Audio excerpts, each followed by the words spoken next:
And Wish TV is your education station. Now, there are questions tonight about the future for the Indianapolis Public Schools plan to close some buildings and redistrict others. All 4 IPS school board candidates this fall say they would vote against the plan as it's currently written. News 8's Jay Jackson spoke with candidates to hear their reasoning. The candidates said that they don't feel like the draft is concrete enough to make a final decision on. So I don't want that to be interpreted as something that means I don't support the current board or I don't support the district. I most certainly do.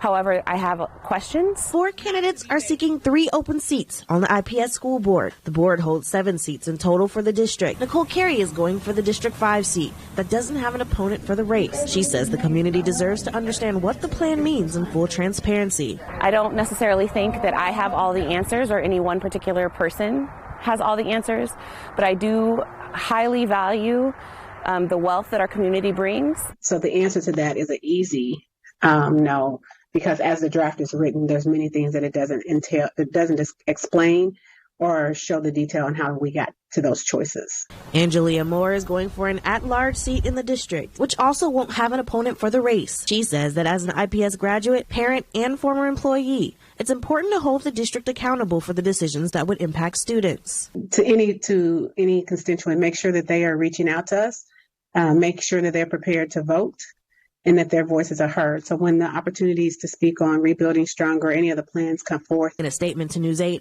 District 3 candidate Hope Hampton said, at the recent board meeting she attended, she didn't see a diverse mix of families making choices, which makes her question how accessible meetings are. Hampton is going up against Kristen Fair for District 3. Fair says she wanted to hear what more parents may be worried about. And so we need to work to make sure that every voice in the community has an opportunity to be heard. If and when voted onto the board, the candidates would start working in their roles beginning in January. In Indianapolis, Jay Jackson for Wish TV, wishtv.com, and you can follow us on Facebook. Thank you, Jay. Many Hoosiers are putting the spotlight on Indigenous Peoples Day. A group got together to celebrate their invaluable contributions to the community. News 8's Camila Fernandez explains. I want other people to know and recognize that there were other people here, that there were other cultures that were thriving and living their lives. For Nicole Lopez, Indigenous Peoples Day is not just an ordinary day. We're from the Kiowa tribe of Oklahoma.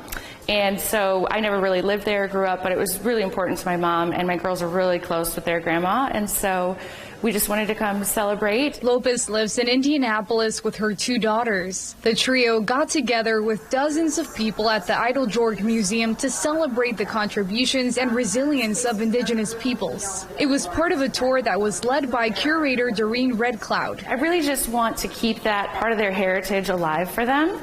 So that they kind of know where their grandma came from and how she grew up and her life and that heritage, and just sort of keep that alive and strong for them. For so many years, with Columbus Day having been celebrated at this time, we really wanted to focus on the Native peoples of North America. The tour focused on Native American and First Nations art in the new exhibit Expressions of Life, Native Art in North America. It takes a look at perceptions of Native peoples and stereotypes, as well as works created by Indigenous artists. The museum also urges visitors to rethink American history. Even in the face of removal and attempts to annihilate culture, people continued to create and produce and to retain their culture and their arts. Camila Fernandez, Wish TV, wishtv.com, and follow us on Facebook.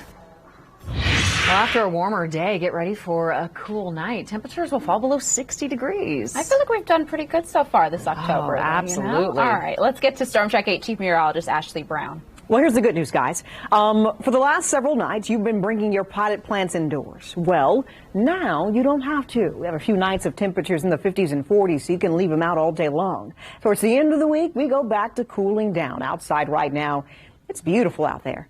We're at 72 degrees for Indy. It feels like 72 in Indy, right? So it feels like temperature, and the actual air temperature holding steady. Winds, breezy. But this isn't breezy compared to where we're going. We're really going to see those winds pick up by midweek. Now, I want to say this. This evening is fantastic. It's beautiful. Get out for an evening walk. I can't say this week we have a lot of this weather going on, which means that it's cool and comfortable and nice. Temperatures in the 70s falling to the 60s tonight.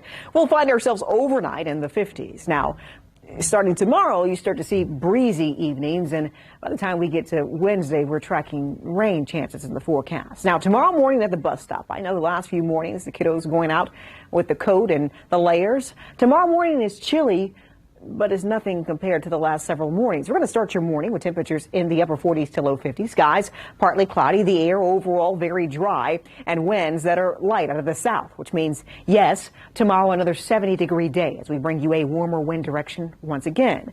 Tomorrow we'll find ourselves at about 74 for Indy. Some locations south of Interstate 70. It is possible to see the upper 70s and low 80s while we settle into holding on to low 70s for areas north of Interstate 70. Now, Wednesday we start to cool things down. Cold front slides through, bringing showers and storms. And maybe you've already noticed that some of our forecasting updates showing the possibility of an isolated strong storm on Wednesday. I'm not overly concerned, but I want to break down that severe weather threat coming up. Over to you. Reducing the risk. Next at 5, why a new landmark study suggests the benefits of colonoscopies for cancer screening may be overestimated. Diego is not there, and we're going to make the most of it. Just comparing side by side is important, and that's why we need our debate. A major candidate debate without a key figure, why Diego Morales says he won't take part. You're watching Wish TV, Indiana's only statewide TV news network.